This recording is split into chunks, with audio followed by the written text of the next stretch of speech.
Hello YouTubers, this is 777 Forever coming at you with another highly anticipated and highly recommended model. Today you're going to be reviewing a Gemini Jets Air France Concorde SST, which stands for Supersonic Transport, in the old livery in a 1/200 scale model. I purchased this model from Choice Toys based out of Overland Park, Kansas. His website is www.choicetoysinc.com. Let me give you some heads up information about Air France. Air France was formed on October 7, 1933 from a merger of Air Orient, Air Union, Compagnie Generale Aerospatiale, Compagnie Internationale de Navigation Aérienne, and Société Générale de Transport Aérien. Air France is the 20th oldest airline in the world based on foundation date and is considered the national flag carrier airline for the country of France.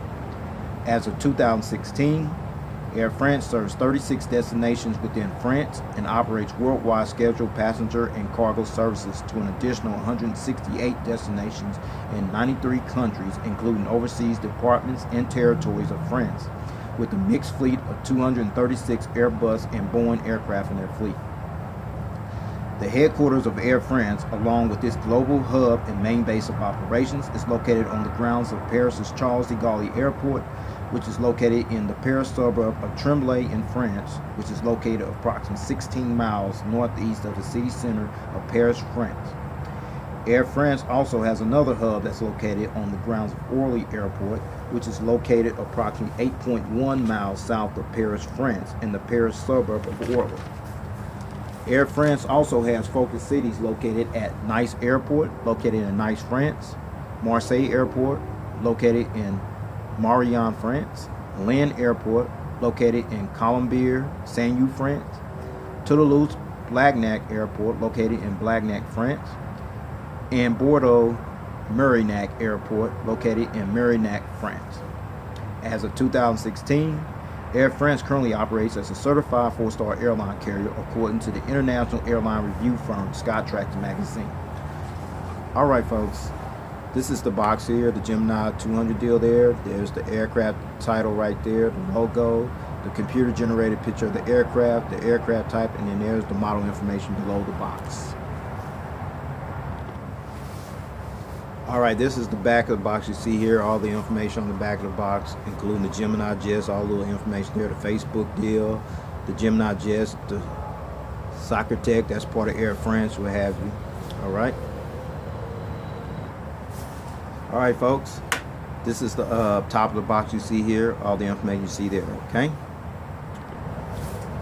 And this is the bottom of the box here, see the information there at the bottom of the box. Alright, you see the left side of the box, you see all the model information right there, the computer generated picture of the aircraft, and the aircraft type right there as well. And this is the right side of the box, folks. The same information you saw on the left side of the box I showed you previously. Alright, just like the British Airways boxing, this also has a flap here. I'm going to open it up right here real quick. Okay, then I'm going to let y'all read all that information right there. Okay, you can pause it there if you like, if you can read that. Okay.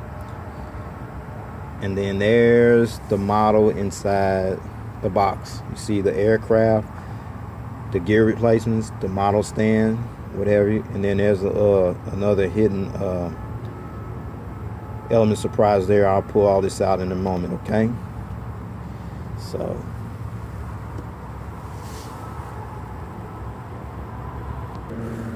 okay, since I pulled the packaging out of the box, you got the instructions there. I'll go into details for that in a moment.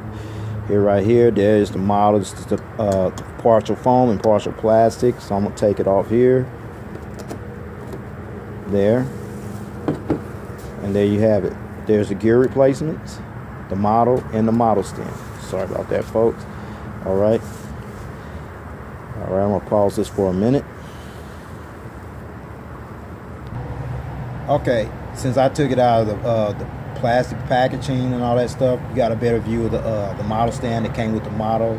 You see that padding there right there? That means when you put your model on the stand, you have to worry about getting scratched or damaged, what have you, right there. That's what that's there for, okay? All right, and these little deals in here, these are the gear replacements. Sorry about that. These are the gear replacements, featuring the two little toothpicks in there. I will go into detail for the purpose of these gear replacements later on in the model, okay? And here is the element of surprise that I didn't show on the British Airways one. That is the visor. I'll show you the purpose for that later on in the review. Stay tuned for that part as well. Okay, with all that information out of the way about how Air France came into existence, the boxing, the details on the boxing, the flap and all that stuff, the model stand, the gear replacements, and the visor, which I'll show you the purpose of that later on. Here is the model, folks. Alright, there it is, out of the box and in the plastic packaging, what have you. The Gemini Jets Air France Concorde SST Supersonic Transport in the old livery and the 1-to-1 scale model. Now let me give you some heads up about the Air France livery, okay? This was the previous livery of Air France from the 1970 to the end of 2008, which was a Euro white scheme comprising of a white fuselage with the blue Air France title and design that's featured on the upper front of the fuselage. The tail is white with a series of parallel red and blue bars across the tail at an angle and a small European Union flag at the top of the tail. Alright, that's all that right there, okay? And now, then on January 7th, 2009, to coincide with Air France's new logo, a new livery was also unveiled. Air France unveiled their new livery on February 11, 2009, and the only difference between this livery and the current livery is, number one, the livery on the tail was slightly changed. This livery has 4 blue stripes on the tail versus the current livery, which has 3 blue stripes on the tail. And number 2, the Air France title font was slightly changed as well. The title is slightly thinner, featuring a red stripe in the front of the Air France title. But you don't see that here. This is the old livery, okay? Now let me give you here's some more information about Air France Concorde SST, the supersonic transport information. Air France was one of 2 carriers. British Airways was the other to operate the supersonic Aerospatiale BAC Concorde, receiving their very first Concorde bearing the registration ship number F-BVFA on December 19, 1975, and Air France inaugurated its first passenger service flight on January 21, 1976, with its first inaugural flight that flew from Paris, France to Rio de Janeiro, Brazil, with the stopover in Dakar, Senegal.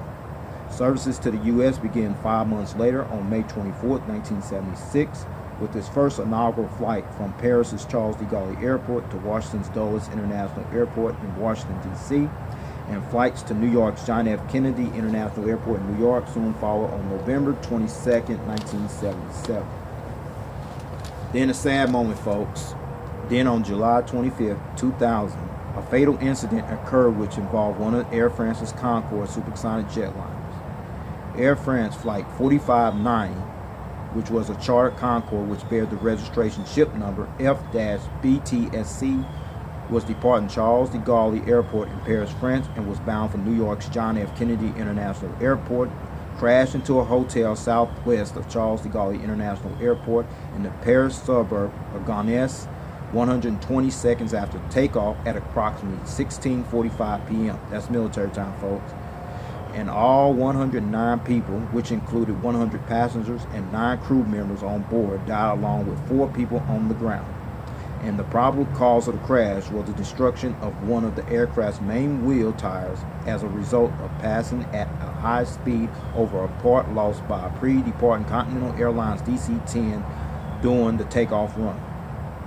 The piercing of one of the fuel tanks by a piece of the exploding tire ignited the leaking jet fuel and caused a loss of thrust in engines 1 and engine number 2, right here, on the port side of the aircraft in quick succession, leading to engine and fire failure, which ultimately led to the crash. This was the only fatal Concorde accident during its 27-year operational history. However, following the Air France Concorde crash, which occurred on July 25, 2000 in Paris, France, along with the slump in air travel following the September 11, 2001 attacks in New York, Washington, D.C., and Pennsylvania, respectively, Air France, just like British Airways, decided to cease Concorde operations in 2003 after 27 years of service. Air France made its final commercial landing and concluded Concorde passenger services when the Concorde, which bears the registration ship number F-BVFA, touched down at Paris's Charles de Gaulle Airport that traveled from New York's John F. Kennedy International Airport as Air France Flight AF001 on May 31, 2003. And Air France officially concluded Concorde operations on June 27, 2003, and the final commercial Concorde flight was British Airways flight BA002 from New York JFK to London Heathrow on October 24, 2003. Concorde's fastest transatlantic crossing took place on February 7, 1996, when it completed the New York to London flight, which clocked in at 2 hours, 52 minutes, and 59 seconds. And with a takeoff speed of 250 miles per hour and a cruising speed of 1,350 miles per hour, more than twice the speed of sound, a typical London to New York crossing would take a little less than 3.5 hours, and a typical Paris to New York crossing would take 3 hours and 45 minutes, as opposed to an 8 to 9 hour for a subsonic flight, respectively. Air France operated 7 Concorde SST supersonic transports in their fleet, and the fallen Concorde fleet of Air France has since been either dispersed for preservation, scrapped, or written off. Registration number F-BVFA, which is located at DeGaulle Airport. Registration number F-BVFB in Sinsheim, Germany. Registration number F-BVFC in Toulouse, France. Registration number F-BTSD, Bourget, France. Registration number F-BVFD was scrapped in 1994. Registration number F-BTSC was written off on July 25th when it crashed shortly after takeoff.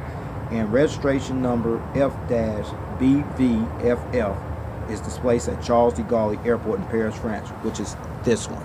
So, with all that information out of the way, allow me to get down to the nitty-gritty and show you all the details on this aircraft. Shall we? All right. Let's start at the port side of the aircraft, where you see the cockpit windows, the little visor there. I'll go into detail on that in a moment. And then this little deal right here, that the nose cone. Now, the antenna on the nose cone you see here, folks, it is called a pitted static antenna. And this distinctive feature on some of the supersonic aircraft, such as the Concorde and the Tupolev 144, is actually called a droop nose, this right here.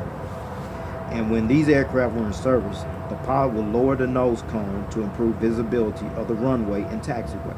When in flight, the nose will be raised. The Concorde also had a moving visor that will slide into and out of the nose. See, it's already down. Now I'm going to show you with the visor on there. Here we go. Now I got the visor on there, see? All right. The nose can be drooped to 1-2 positions. 5 degrees, about right here, for taxiing and takeoff, and fully drooped 12.5 degree position doing landing. Sorry about that. So the pilot can see the approaching runway in its entirety. That's right there. Okay. There you go. All right. The Concorde droop nose was designed and manufactured under subcontract by Marshall Aerospace, whose headquarters is located in Cambridge, England. All right, I'm gonna raise that back up. Oh, sorry about that. Hold on. All right, you see the cockpit window here at the visor. That right there, that's a pitot ice detector head. You see here, folks, and this right here, this droopy Air France decal right here. Upon its formation in 1933, Air France adopted the seashore logo of its predecessor, Air Orient, which is known by another name as Impo Compelli, as its insignia. However, after the 2009 livery change, this logo was also reallocated and painted on their engine, so it ain't on here. So there you go, right there. And then you see, come over here by the L1 door.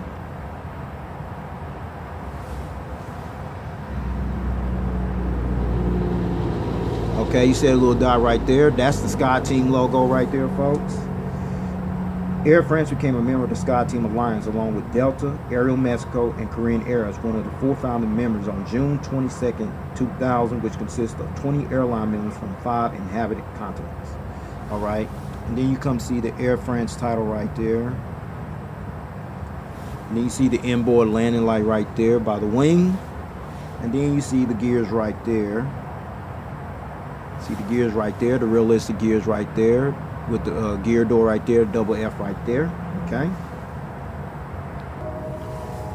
Okay, now we on the still on the port side, where you see these gears right here, these bogey gears right here. That little deal right there, that was put in place after the Concorde crash in July 2000. All right, and then these engines you see here, folks, these are the Rolls-Royce Nimca Olympus 593-610 engine that Air France used on this particular aircraft, the Concorde Supersonic transport. Okay, now I'll let you see the front angle of these engines. So here we go. All right, now you got a better view of these Olympus 593-610 engines. There are no fan blades there, so you ain't got to worry about spinning them. And then there's the better view of the nose gears right there, featuring a little brake deal right there. Okay, now these wings you see here, folks, these wings are called the Argibo Delta wings. And when the Supersonic Transport SST was developed, these wings were chosen for this particular aircraft. And the purpose of these wings is that the rearward sweep angle lowers the airspeed normal to the leading edge of the wing, thereby allowing the aircraft to fly at high subsonic, transonic, or supersonic speeds, while the overwing speed of the lifting air is kept to less than the speed of sound. This allows both maneuverability and lowering stalling speeds on this aircraft. Okay, there's the red navigation light right there, that little deal there. I'm gonna show you these little Argivo wings from the rear view angle. So here we go. There you go. These the Argivo Delta wings from the rear view angle. You see that? All right. Okay, we at the back of the aircraft, where you see the back of these Olympus 593 engines right here. Let me give you some advice on these right here. Okay, I'm going to show you these instructions right here. Okay.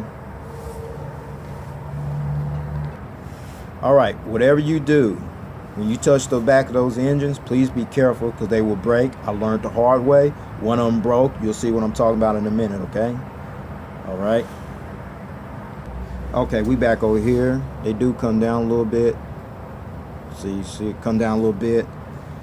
All right, but you gotta be real careful. It's real sensitive. This is a real sensitive part here. So there you go, right there. Okay. All right, we at the back of the airplane right here. You see the registration number, F-BVFA. Registration number F-BVFA. This was Air France's 7th and last Concorde supersonic transport jetliner that entered the airline's fleet, and the first test flight on this aircraft took place on December 26, 1978, and was delivered to Air France on October 23, 1980. Then on June 11, 2000, this aircraft became the second Concorde to be withdrawn from the airline's fleet, and this aircraft is currently preserved and stored up at Paris's Charles de Gaulle Airport. All right, now we're looking at the Air France logo right here, including the European flag as well. This logo resembles that of the country's national flag of France, where Air France operates from as the country's national flag carrier. Then you see the European flag decal right there. This symbol represents the ideals of unity, solidarity, and harmony among the peoples of Europe. And then this little deal right here, it's called a VOR aerial antenna.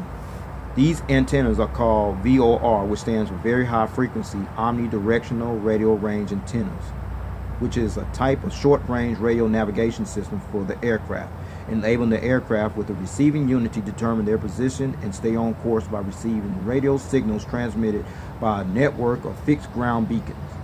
The VOR antenna is the standard air navigation system in the world, used by both commercial and general aviation. And then you come right here, folks.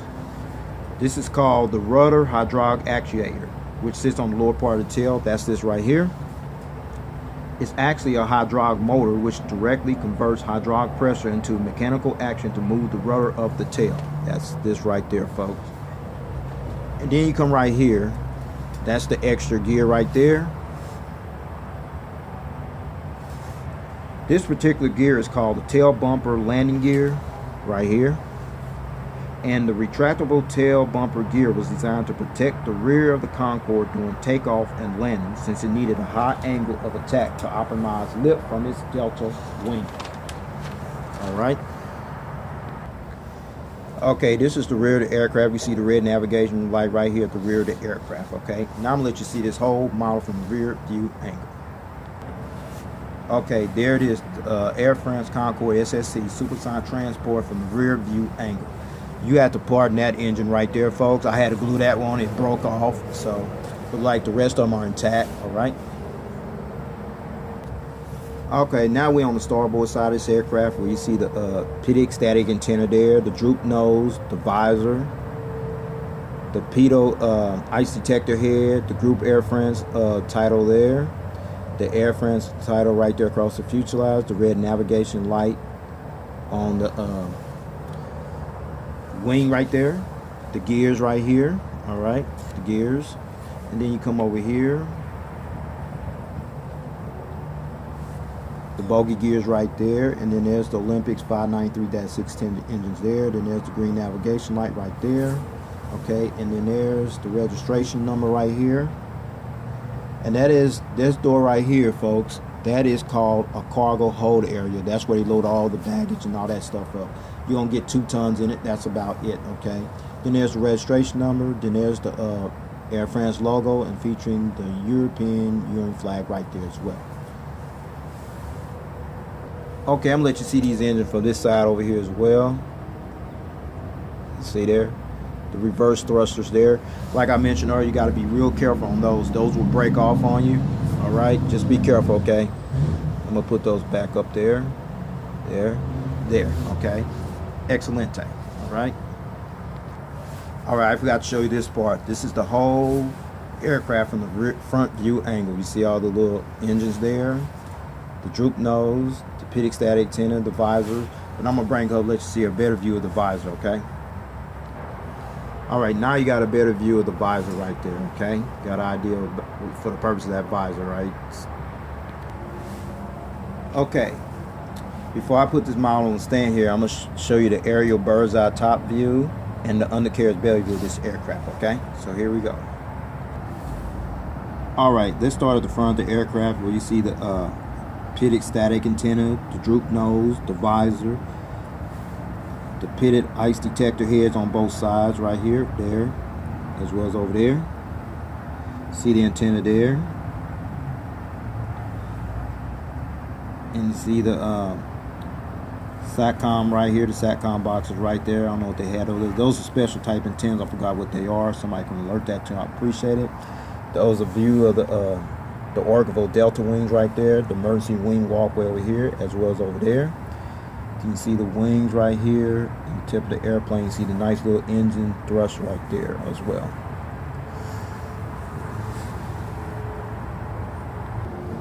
Okay, now you're looking at the bottom of the aircraft here. You see the pitot and static antenna, the droop nose, the pitot ice detector head on both sides here. See the gears right there, the antenna, the flap slats, the ailerons right there, the hole where the stand goes in at, the little gears right here. They don't tilt. That little brakes there, right there. See the engines there. There's a registration ship number there. Back of the engines over here as well. They don't tilt, they retractable. There's the engines right there, and then there's the extra gear right there in the back of the airplane there as well.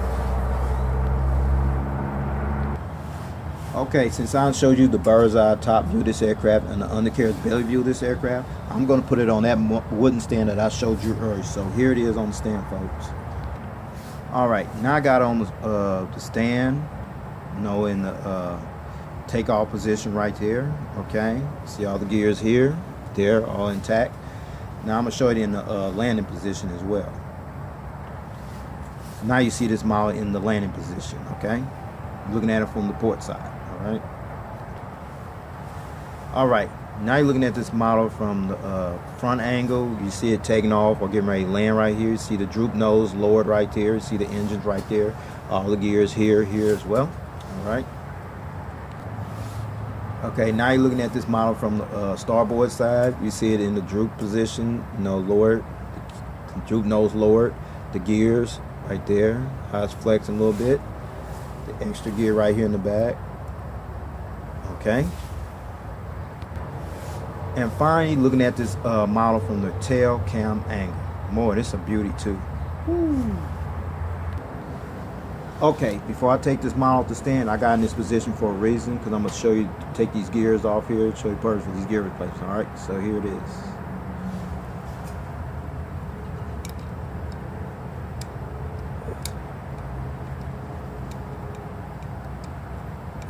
Hold on.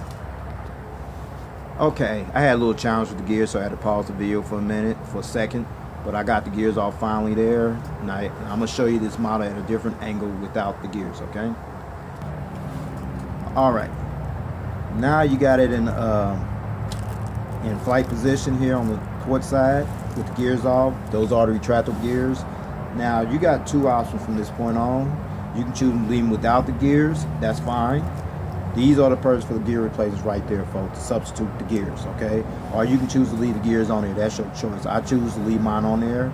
So with that said, I'm going to go ahead and put these gears back on here, put the visor back on here, and go ahead and wrap up this model review, okay? All right, now the seating configuration. The Air France Concorde SST Supersonic Transport seated 100 passengers in a one-class cabin configured layout. Here is the breakdown, folks, from rows 1 to 10. That'll be from here to here, and rows 14 to 28, here to here. You have a total of 100 supersonic seats. And finally, Air France formerly utilized the Concorde SST supersonic transport on routes from Paris' Charles de Gaulle to destinations such as Washington Dulles, New York JFK, Dakar Senegal, Barbados, Mexico City via Washington Dulles, and Rio de Janeiro via Dakar Senegal. Well, folks, this is all I have for this model review. Sorry about the lengthy model review. This is real informative. This is one of those informative models that you need to know about. I want to know, please rate and subscribe. You got this model, you plan on getting this model. I'd like to know,